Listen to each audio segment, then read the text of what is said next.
in the church.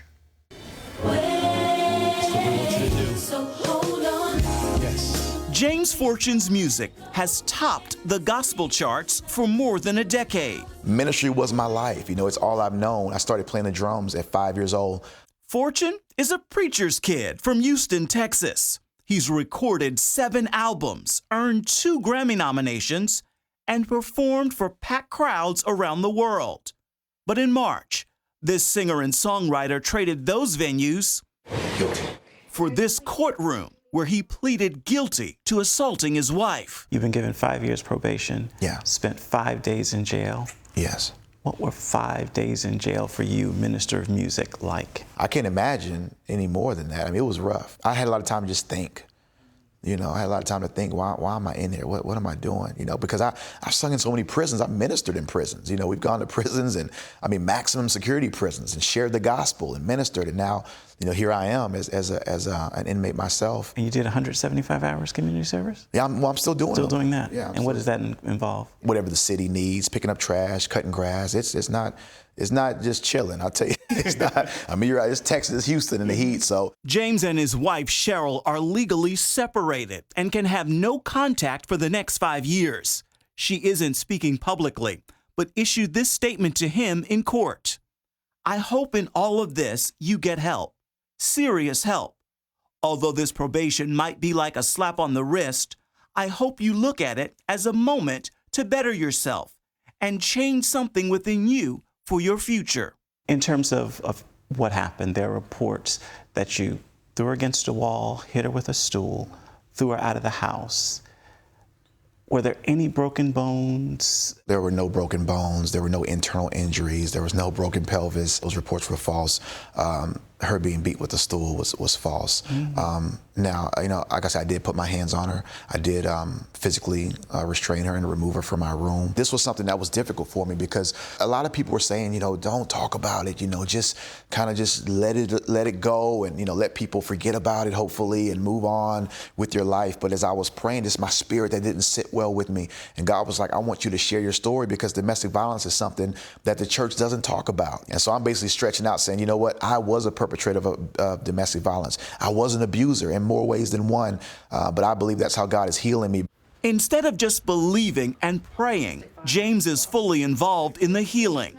Since the 2014 assault, he has been in therapy and allowed our cameras to follow him to a meeting. I've learned a lot more now since I've been in therapy for almost 18 months. I thought domestic violence was just, you know, if you hit your wife or if you slap your wife, but I found out there's 18 forms of abuse and only one of them is physical. So it didn't start with physical. That night, that's what caused me to be arrested, obviously, but there was other forms of abuse that I was a perpetrator of, intimidation, male privilege.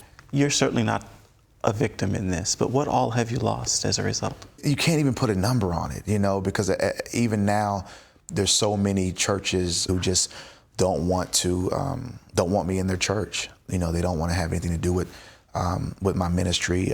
A lot of concerts were canceled, and who knows, just the concerts that were potentially there that people say, you know what, no, we can't have anything to do with that name.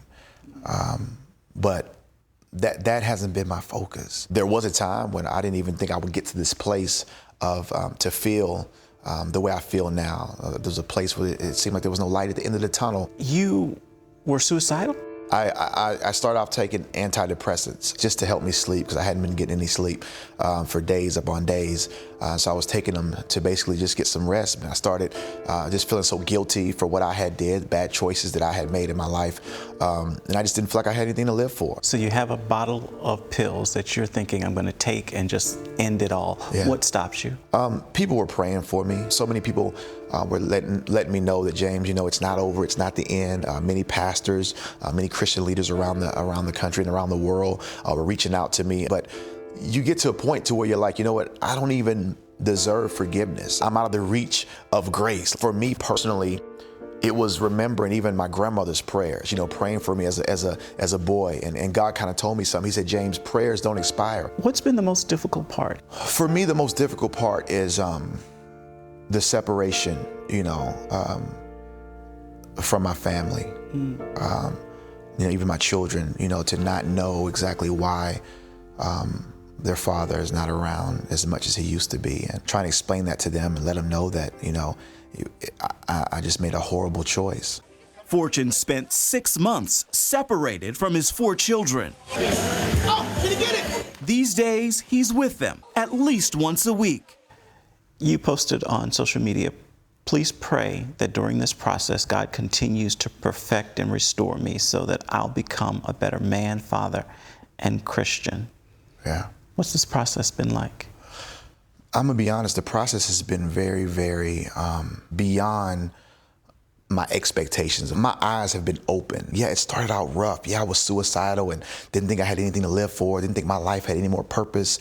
I'm like, it's over. But to see how God just is able to keep me every day, I just kept going to sleep and waking up. Just kept going to sleep and waking up, believing that change was going to come. As I share with other people what God has been doing through my life. So many other people are reaching out, and a lot of men are reaching out, but so many women are saying, you know what, we always hear the victims talk, but we never hear the perpetrators speak Absolutely. about where this comes from and why this happens and how it's not their fault. So the process has been something that I would say was necessary. And there's still more work ahead for James Fortune and his family. And hopefully someday, this keeps me going. more music. Ephraim Graham, CBN News, Houston, Texas.